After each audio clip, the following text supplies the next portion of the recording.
Anyway, about 5 years ago, we met 10 years ago, 5 years ago, making love. We were making love. She called me out. We'd not had the discussion. She said, I want a baby. I've decided I want a baby. I don't like my job anymore. Oh, here we go, look. Joking. She said, I want a baby. I want a baby. She said, I want a baby. I said, well, come off the pill and I'll start leaving it in. So, started leaving it in. Come, don't look at me like that. You know what's happened in this area. You know what's happened. Men used to leave it in, had a bit of respect.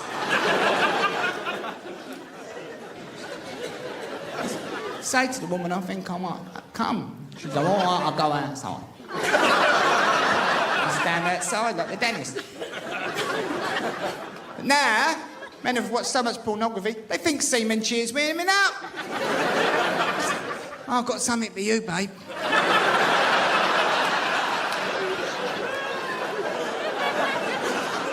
Go and get your shower cap. I know you've had a cut and colour. Disgusting. So you're still having loads of sex, I take it? Still smashing the life out of each other? She don't know what's going on. She's looking out the window. You're bosh. Here we go. I'm a hopeless romantic, aren't I? If you have a child, that might slow down a bit. You've had one. You've had one? Oh, no wonder you look so fucked. He looks a bit fucked for someone who's just in a 3-year relationship. What did you have? Little girl. Is it all going... How old? 11 months. 11 months? Oh, Christ, you're right in the thick of it. Don't worry, it gets worse. Did you do the classes? The NCT classes? You should have done. How did you get out of that one? Blagged it. You blagged it, did you? You broke your own legs, did you, or something? My wife took me along to these classes. They are hideous! Hideous! On a Tuesday night, you go to this Mother Earth type woman's house. She's breastfeeding her 7-year-old son during the session. That ain't awkward. She said on week 4, going to ask the men this evening, how would they benefit by giving birth to the child themselves? Can we have a look at that issue? There's 6 of us in a circle. I'm in trap 3. Not the best position, not the worst. First chap, he said, well, if you gave birth to the baby yourself, he said, you would have an empathy with womankind and her struggle over the centuries. Creating a greater relationship with your partner. I think, oh, bollocks, I was going to use that one. Now we're struggling. Chap number 2 dug in. He said, if you gave birth to the child yourself, you would have a bond with the child at a more physical, primeval level. Started crying. Nice touch. Mother Earth looked at me. I'm having a panic attack. It's all got a bit dark. She said, Micky? I said, well, at least you'd be 100% sure it was yours.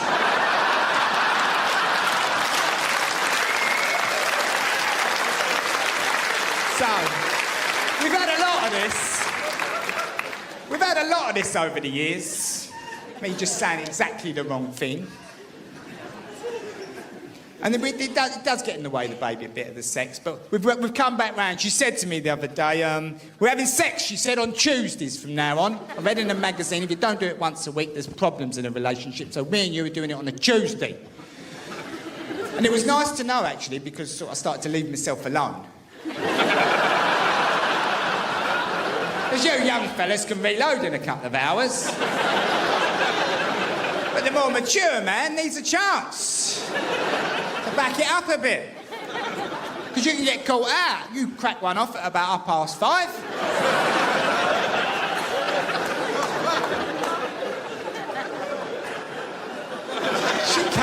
She comes in at 6 o'clock, a bit frisky. I go, that ain't gonna happen, sister. That ship has sailed. I'll treat you to a Thai takeaway. So it's Tuesday night, she came in, I got all excited. She said, we're doing it. I said, lovely. As I went up the stairs, she put the rice on. I felt a bit emasculated. So you're putting the rice on, are you? So she said, well, we both want to watch Property Ladder. I made her right, we do. We love the show. We like it second time round, really. It's a bit pressurised the first time, and it'd be, oh, will the windows turn up? Ooh, can't take the tension. But it added a frisson to the whole event after 10 years. Property Ladder's on, the rice is boiling. I'm cracking away, I'm on target. There's a knock on the door.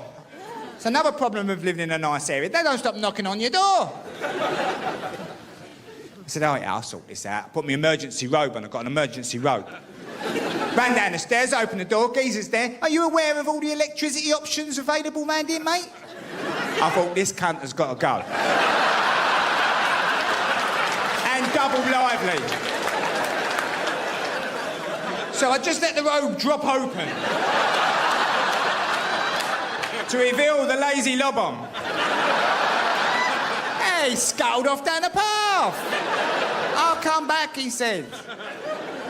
I said, come on, mate, don't tease people. You got me all excited here about the electricity.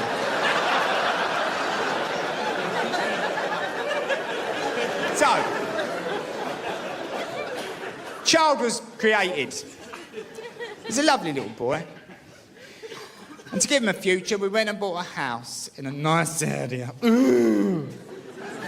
Now, you know what a nice area is. You know if you live in a nice area, because you have a few delicatessens. And these places have no relationship to reality whatsoever. They make the prices up in the morning. Sebastian, I've got 4 artichokes over here. Any ideas? Are they organic? Yes. £30, £30. My wife goes in them. She came home the other day with a loaf of bread for £5. She put it down. She said, I bought that loaf of bread, it was £5.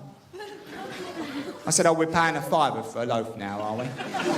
She said, oh, you don't understand what it's got in it. I said, it better be a £2 coin.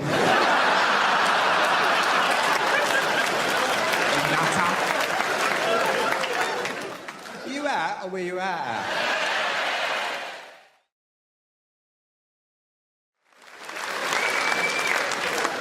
See, only in the UK would you get a round of applause for saying cunt. Because the Americans don't like it, they hate the word cunt. Oh, it gets them right upset. Osama's final words, apparently. Cunt! He went, fucking cunt! Infidel cunts! It's not got as much power in the UK. More of a term of endearment. It's an indicator. A signifier. It lets you know where you are in a relationship. You know things are going to work out once the casual cunting starts. Normally kicks in once you've moved in together. It's honeymoon before that. Then you move in and you get a little period of adjustment where a few things start to upset. You can't say too much too early. My wife's got to. She doesn't put the top on things properly. She said it's only got to come off again. When she first moved in, for the first few months, I'm throwing tomato sauce up the wall. I'm dropping jars on the floor. But I've learned. These are her things. So I tighten the top of the tomato sauce before I shake it up. I pick the jar up by the body. It's nice to have another thing to worry about. But the thing I couldn't combat was the shoe bullying. I've got 2 pairs of shoes in the wardrobe. Her shoes would pile down on my 2 poor little... Pile down. Buried they were. I'm in a rush, I can't find my shoes. So early stage, I said to her, listen, have you noticed that your shoes pile onto mine? And when I'm in a rush, I can't find my shoes, it's a bit annoying. So she said, oh, I'll try not to do that. About a year later, when it's still happening, I've got a sneaky suspicion she's not trying. She's Please let it slip. I'm in a rush one day. I got a train to catch. Can't find my shoes. I lost the plot. I shouted over my shoulder, "Don't keep burying my shoes, you cunt."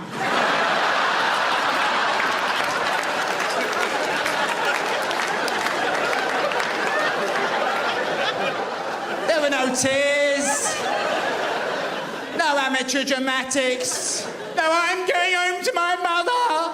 She said this day would come, you cockney Herbert." No. She just pulled her ass coat round her. She walked past. She said, "I'm not a cunt, you're a cunt."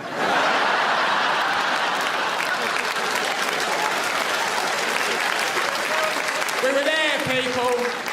The casual cunting had started. I shouted down the stairs, "This is all going to work out lovely, isn't it?" Were you out or were you out?